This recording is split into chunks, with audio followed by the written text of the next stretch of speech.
première série de travaux pratiques qui a pour thème communiquer sur un réseau IP.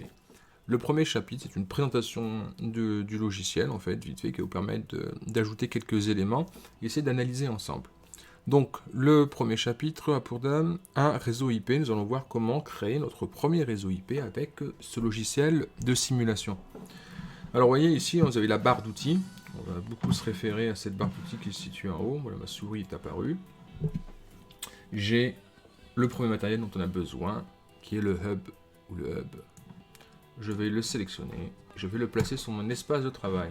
Je vais ajouter 3 stations de travail. 1, 2, 3, que je vais renommer station 1, station 2 et bien sûr, rien de compliqué, station 3.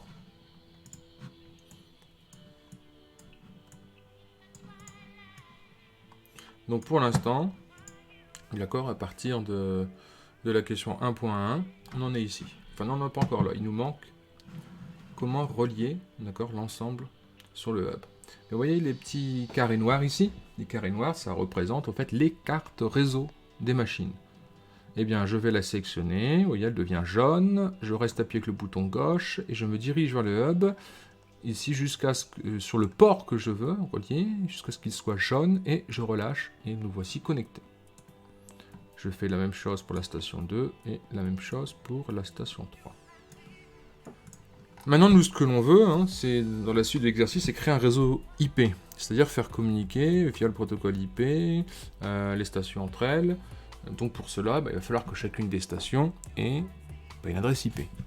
Alors, pour cela, il va falloir configurer les cartes réseau de ces machines. Pour configurer une carte réseau d'une station, d'une machine, on clique dessus, 2 fois, on a les propriétés qui s'affichent, et vous voyez ici, vous avez l'encart carte réseau avec MAC1 IP000, vous faites modifier, alors, vous avez l'adresse MAC ici. C'est une adresse MAC fictive, elle ne ressemble pas au vrai qu'on a vu précédemment dans les exercices, d'accord? C'est pour aller plus vite. Et nous, ce qui nous intéresse ici, c'est utiliser l'adresse IP suivante. Donc, nous, on veut un réseau, donc on veut que l'identifiant du réseau soit 1 et que les autres numéros correspondent au numéro des machines. Donc, la première machine sera dans l'ordre de la machine 0, 0, 1. Le masque de ce réseau, 255.0.0.0. Petite parenthèse. Le masque de ce réseau, à quoi il sert? Il sert lorsque l'on le superpose avec une adresse IP, il nous permet de savoir quelle est la partie qui correspond au réseau, d'accord, de l'adresse IP, et quelle est la partie qui correspond au numéro des machines. Ici, sur le masque, nous avons un seul octet dont la valeur est égale à 255. Ça veut dire que sur cet octet-là, en fait, tous les bits, d'accord, les 8 bits qui composent cet octet sont à la valeur 1, donc ce qui donne en décimale 255. Donc cet octet-là, si on le superpose avec l'octet de l'adresse IP, en fait, on se rend compte que il n'y a qu'un octet. Voilà, il correspond à la partie réseau, d'accord, de l'adresse IP. Sur le masque, le reste des octets ont des bits à la valeur à 0, et donc ce sont les bits de l'adresse IP qui sont en haut ici, qui correspondent à l'identification de la machine sur notre réseau. Convention, lorsqu'on met tous les bits à 0 de la partie machine de l'adresse IP, donc ça veut dire qu'ici on aurait eu en décimale 1.0.0.0, et bien tous les bits à 0 de la partie machine définissent l'adresse IP de notre réseau. D'accord? Ce qui veut dire que ma première machine, je ne peux pas lui attribuer cette adresse-là, puisque cette adresse-là est réservée pour l'ensemble de mon réseau. D'accord? C'est pour identifier mon réseau. Autre chose, si maintenant, à la partie machine, d'accord, de l'adresse IP, je mets tous les bits à 1, ce qui veut dire qu'on aurait eu 255 ici, 255 ici, 255, eh bien, cette adresse-là, on ne peut pas l'utiliser non plus pour la donner à une machine. Pourquoi? Parce que cette adresse est ce qu'on appelle l'adresse de broadcast ou l'adresse de diffusion. C'est l'adresse qui sera utilisée lorsqu'on voudra communiquer avec l'ensemble des machines du réseau. D'accord? Donc il y a 2 adresses qui sont inutilisables. Ok?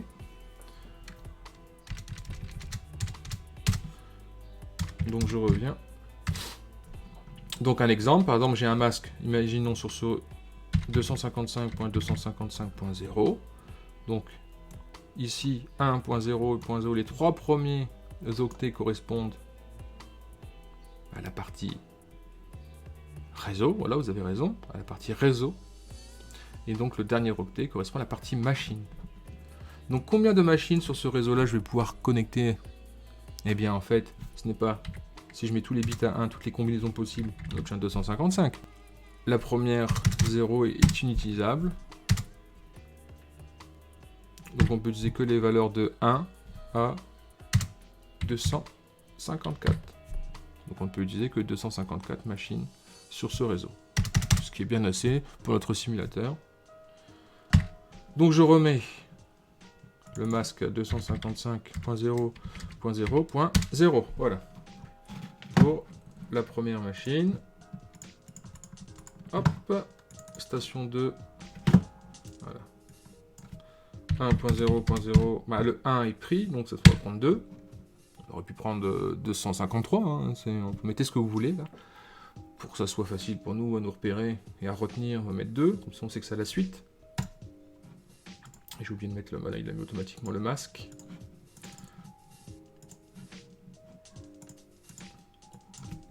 Et là, 1.0.3.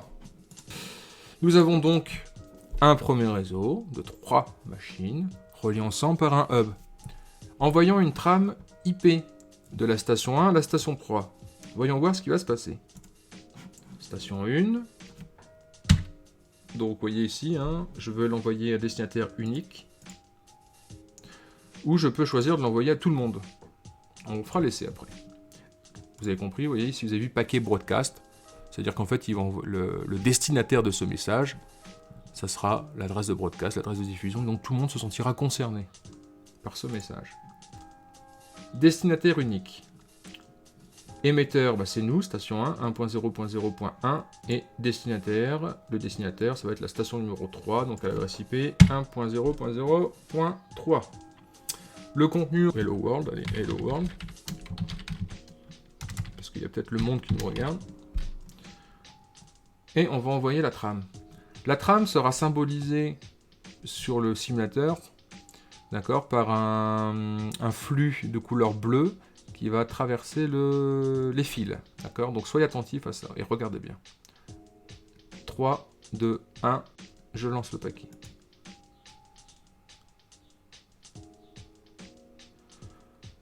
Donc la trame est passée au hub, et du hub, elle atterrit à la station 2 et à la station 3.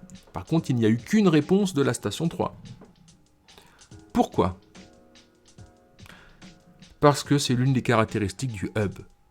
Le hub, il ne fait juste en fait que de mettre ensemble en liaison les machines d'un réseau. Il n'a aucune possibilité d'analyser la trame, il n'a aucune possibilité de savoir qui sera le destinataire de cette trame. Il sait juste qu'il y a une trame qui est lancée qui appartient à son réseau, et donc il va le balancer à toutes les machines connectées sur ses ports. D'accord. Il n'y a rien qui dit bah, telle machine est associée à mon port.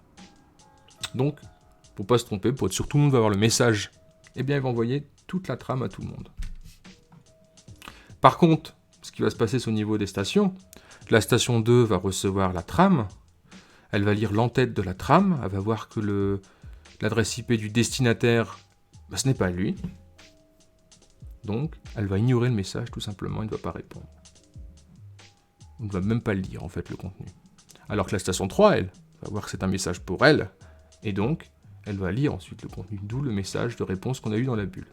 Je le refais une fois pour que vous voyez bien. Envoyer un paquet. Hop. Et voilà, seule la machine numéro 3 répond. Par contre,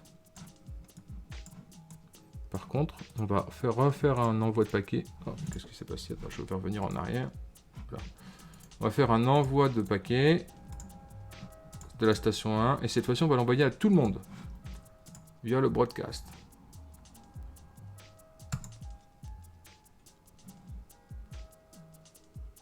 Voilà, les deux stations ont reçu le message parce qu'en fait, on a envoyé l'adresse de diffusion qui est ici 1.255.255.255.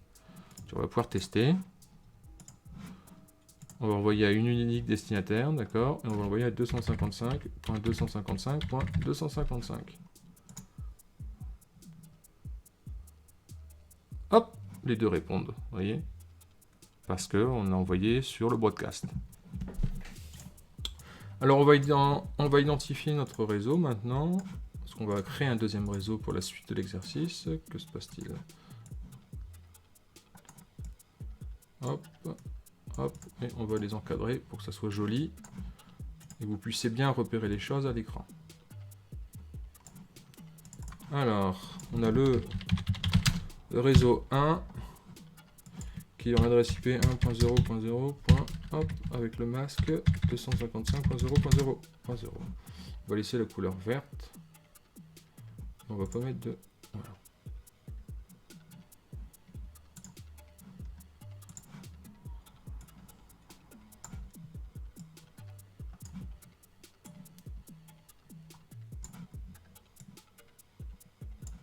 D'accord, nous avons notre premier réseau.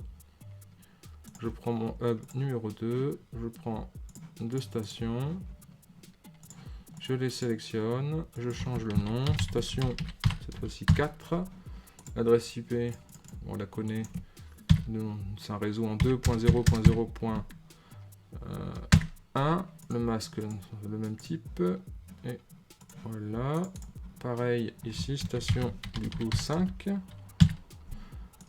et 2.0.0.2 station 5, notre hub est bon, on va relier les cartes réseau ensemble. Voilà, on va bien le disposer à l'écran. Parfait. Je vais créer un cadre, toujours pour rendre les choses attractives pour que vous puissiez voir.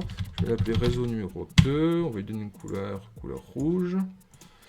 On va pas mettre de cadre, et l'adresse c'est 2.0.0.0/255.0.0. Ça c'est l'adresse de mon réseau, d'accord? Se référer à ce que j'expliquais au début de vidéo. D'ailleurs, j'ai fait une erreur ici. Voilà, ici, vous voyez. Hop.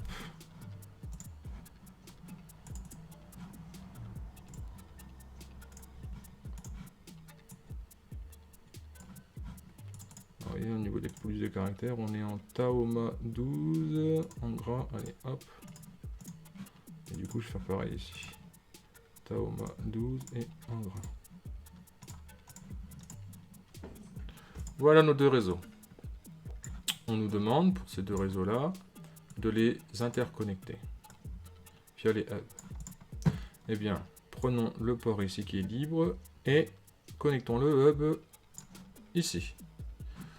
On voit bien que au niveau des ports, ce n'est pas vert, c'est rouge. Ça veut dire que il faut qu'on change la nature du câble. Je clique sur mon câble, câble droit, bouton droit, câble croisé. Voilà, et là, ça fonctionne. Alors, est-ce que la station 1 va pouvoir cette fois-ci envoyer une trame à la station 5? Alors, faisons-le. Bouton droit, envoyer un paquet IP. Donc, sur le réseau 2.0.0.1. Et on n'a même pas la possibilité d'envoyer cette trame, vous voyez. On nous dit pas de route vers 2.0.0.1. Pour quelle raison selon vous? En fait, le hub ne peut envoyer des trames qu'aux stations appartenant à son propre réseau. Des stations entre propres qui appartiennent au même réseau. La station 4 n'appartient pas au réseau de la station 1. Ce sont deux réseaux distincts. Le hub n'a pas cette vocation de relier les réseaux entre eux. La seule façon d'y arriver, c'est de supprimer le câble croisé qui est ici, d'ajouter un nouveau matériel qu'on appelle le routeur. Voici mon routeur. Qu'est-ce que le routeur? Le routeur, en fait, c'est une machine qui est composée de plusieurs cartes réseau. chacune de ces cartes de réseau est reliée donc à un réseau, et puis les membres de ce réseau, vous voyez, imaginez un pont avec une rivière, d'accord, vous imaginerez une rivière, et bien il nous faut un pont pour aller de la rive gauche à la rive droite de cette rivière. Et bien le routeur, c'est un peu son rôle. Alors on va connecter nos deux réseaux sur notre routeur. Et on va le configurer pour faire fonctionner l'ensemble. Donc je prends le port ici. Voilà. Voilà. Et maintenant, donc la première carte réseau de mon routeur, qui est reliée, d'accord, par un câble à mon réseau 1, il va falloir le configurer. On va lui donner une adresse IP. Une adresse IP qui soit dans les possibles du réseau 1. Donc on va mettre 1.0.0. Vous mettez ce que vous voulez, d'accord. Dans l'exercice, le TP, on a dit adresse IP 3, on va mettre 3, non 4, pardon. Ok. Le masque, ça sera le même. Par contre, la passerelle, qu'est-ce que la passerelle? Eh bien, la passerelle, en fait, c'est l'adresse de la porte de sortie. Donc, cette carte réseau-là, elle va sortir en passant par où? C'est elle-même la porte de sortie. Donc, naturellement, on va lui mettre l'adresse, sa propre adresse IP, en passerelle de sortie. Station 1, on va la configurer maintenant. La passerelle de la station 1, c'est-à-dire la porte de sortie de cette station. C'est-à-dire si cette station veut communiquer à l'extérieur, elle doit emprunter une porte de sortie, elle doit emprunter un petit pont, une passerelle. À quelle adresse se trouve cette passerelle? Sur le réseau numéro 1. Très bien, vous avez compris. À l'adresse 1.0.0.4.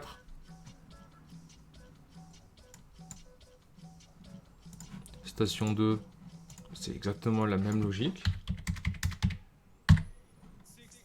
Et la station 3, il n'y a pas d'exception. Donc c'est 1.0.0.4. Si la station 1 maintenant veut communiquer à un réseau qui n'appartient pas à son réseau, au routeur, et bien de faire son travail de routage, d'aiguillage. Donc il va falloir configurer maintenant la deuxième carte réseau et l'intégrer dans le réseau numéro 2. Donc je configure ma deuxième adresse, ma deuxième carte réseau.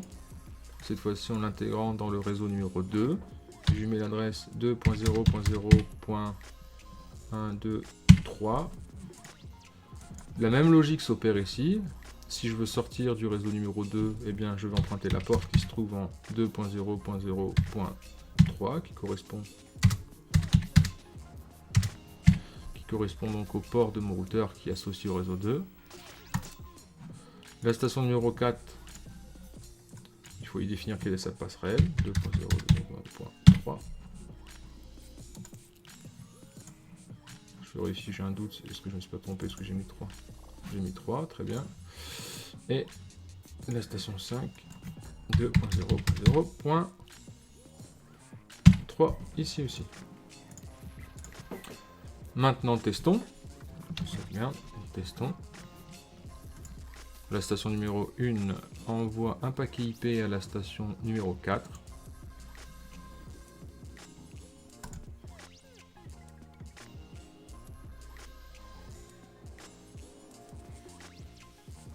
Et la station numéro 4 a bien reçu le message. Nos hubs font le travail, c'est-à-dire que la trame, elle se pose pas de questions, le hub, il ne sait même pas sur quel port est branché le routeur, donc dans le doute, il envoie tout le monde. Les deux stations, stations 2 et 3, ne sont pas concernées par cette trame, ils ne la lisent pas. Le routeur, lui, il sait que on doit sortir du réseau, donc il fait son travail, il opère son travail, il la transmet donc à la deuxième carte réseau, cette trame, qui va elle-même envoyer la trame au hub, qui lui va dispatcher aux deux autres machines de ce réseau. Pourquoi le hub est capable de faire cette distinction?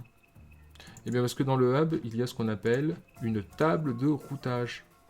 Si je fais bouton droite, ici ça a été configuré automatiquement, et si je regarde table de routage, on a les adresses d'identification du réseau, et on a leur interface, c'est-à-dire la carte réseau, d'accord, qu'il faut contacter sur le hub pour y accéder. Si je veux accéder au réseau 1.0.0.0, eh bien il faut qu'on aille sur l'interface 1.0.0.4. Si je veux joindre le réseau 2.0.0.0, on doit joindre l'interface 2.0.0.3. Voilà pour ces deux premiers chapitres. Nous allons maintenant passer à la suite des exercices. Nous voilà donc au chapitre numéro 3 intitulé Réseau local et Internet. Préalablement, nous avons supprimé le réseau numéro 2 et à la place, nous allons ajouter le composant Internet. Pour cela, clic gauche sur l'icône du composant, on déplace ici et on ajoute notre composant qui est représenté sous la forme d'un nuage avec 4 antennes relais associées à des étiquettes appelées FAI1 à FAI4. FAI, on rappelle la définition, c'est pour fournisseur d'accès à Internet. Si je clique sur ce composant, j'ai accès aux propriétés du composant avec 4 onglets qui nous intéressent, FAI numéro 1 à FAI numéro 4. Et on voit bien ici que chaque FAI peut être configuré. Je peux leur ajouter un nom, si je veux, et c'est faire Orange, Bouygues, et puis le dernier, elle est Free. Et on voit que chacun ici est configuré, vous voyez, avec un serveur DHCP. Un serveur DHCP, c'est un serveur qui attribue une adresse IP automatiquement aux machines qui se connectent sur le réseau sur lequel il est connecté. Ce qui veut dire que si je relie une machine sur l'un des FAI, le serveur DHCP qui est associé va attribuer à cette machine une adresse IP automatiquement sans que j'en ai à me soucier. Donc il va faire remonter aussi la configuration de la passerelle, la configuration du DNS, du masque de sous-réseau et bien sûr l'adresse IP. Ici le pool d'adresse IP pour le FAI1 va de 201.1.1.2 à 201.1.1.10. D'accord. Et ici, on a à peu près le même pool d'adresse IP pour chacun des adresses IP en fonction donc, de leur adresse réseau. Donc on ne s'en occupe pas, on va laisser ça par défaut. Je clique sur OK et je veux raccorder mon réseau numéro 1 à Internet. Pour cela, je vais le faire par l'intermédiaire de la station numéro 3. Donc à la station numéro 3, je vais rajouter une carte réseau. Je clique sur la station numéro 3, je fais bouton droit, ajouter une carte réseau. Je connecte ma carte réseau à l'un des fournisseurs d'accès, par exemple là ici, hop, et c'est faire, c'est le premier venu. Ça ne fonctionne pas parce que nous avons affaire à un câble droit, il faut le transformer en câble télécom. Je clique sur le bouton gauche, ensuite bouton droit, bouton gauche pour sélectionner le câble, bouton droit ensuite dessus et câble télécom. Ça ne fonctionne toujours pas parce qu'il faut dire, d'accord, que la deuxième carte réseau, c'est une carte réseau qui fournit un accès distant. Donc pour la peine, je mets mon curseur sur ma deuxième carte réseau, je fais bouton droit et je sélectionne ici carte d'accès distant. Ensuite, il faut configurer les paramètres de la deuxième carte réseau. Donc je double-clique sur la deuxième carte réseau et je lui dis que l'adresse IP, ce sera une adresse IP qui sera fournie automatiquement par le serveur DHCP. Et idem pour le DNS. Et là, vous voyez qu'un dialogue s'instaure entre la deuxième carte réseau et mon fournisseur d'accès. Il communique avec le serveur DHCP qui vient lui remonter une configuration. Si je double-clique sur ma deuxième carte réseau, vous voyez ce qui se passe. Voilà, par défaut, la carte réseau a été configurée et elle lui attribue l'adresse IP 201.1.1.2. Je veux maintenant ajouter une station de travail quelconque qui nous symbolise nous. Je vais l'appeler domicile. Et ce domicile va être raccordé à Internet par l'intermédiaire d'une box. D'accord, une box quelconque. La box va être... Allez, on va la relier nous chez Bouygues. Même topo avec le câble télécom. Et je relie ma station à ma box. Ma station, je vais lui dire que Sa carte réseau, alors on est en DHCP, DNS en DHCP aussi, donc en dynamique. Et là, un dialogue s'opère entre la station et la livebox qui lui attribue l'adresse IP automatique. On pouvait aussi éteindre la machine et la rallumer. Et encore une fois, donc, le dialogue s'instaure. Comme on a éteint la box maintenant, on communique aussi avec le fournisseur d'accès. Et le fournisseur d'accès fournit une adresse IP, d'accord, sur son réseau à ma livebox. Et ma livebox, elle, fournit une adresse IP sur un réseau privé, d'accord, qui lui est propre. Ce qui veut dire que, vous allez voir pour la suite, mais le réseau privé, lui, ne peut pas être joint, d'accord, par l'extérieur. Alors, est-ce que mon domicile peut joindre la station numéro 1 ? On va envoyer un paquet. 1.0.0.1.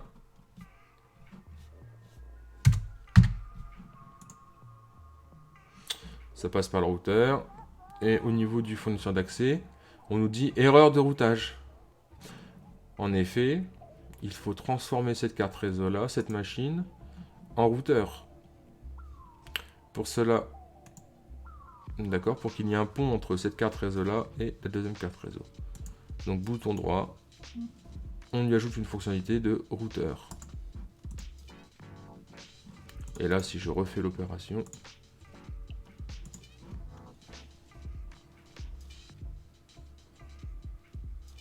on a bien la station 1 qui a reçu le message. L'inverse n'est pas possible. Si je mets 192.168.1.2, on nous dit qu'on ne peut pas, parce que l'adresse IP, cette adresse IP là est une adresse IP qui est privée, et donc qui n'est pas joignable depuis l'extérieur. Voilà pour ce TP, merci d'avoir suivi, j'espère que tout était clair pour vous. N'hésitez pas à le refaire, à vous amuser aussi avec ce simulateur. Et je vous dis à bientôt pour de prochains exercices. Au revoir.